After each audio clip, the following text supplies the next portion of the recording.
Κύριε Άγιο, που ενισχύεις την εικόνα την αίφορα, και δεν μας εφορώσω όλη την πλέον η πάσα μου χτίσει.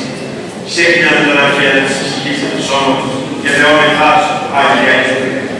Έκανα την Κύρια στον άλλο του Εξαγίου και τη ρήξη, και ευλόγησαν πάντα σημάς, ή μάλλον με ελευθερσίους και ακουσίους, σε αγαθός μιλάω τους Θεός και χώρας, στο ρούμενο σημείο να εγκόνει του πρώτου αγαθά σου.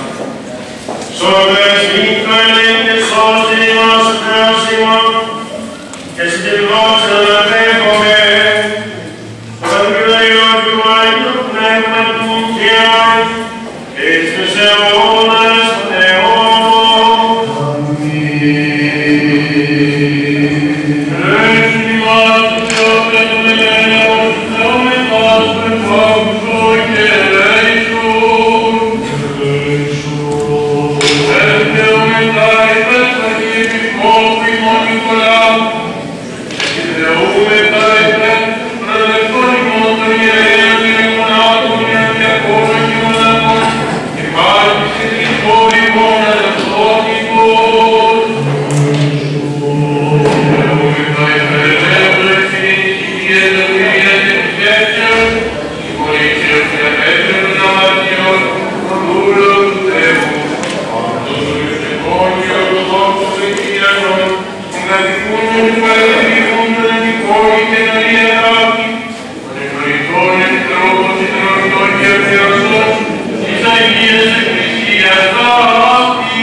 Αύριο το πρωί, ώρα 8, θα τους δουν οι μεγάλες ώρες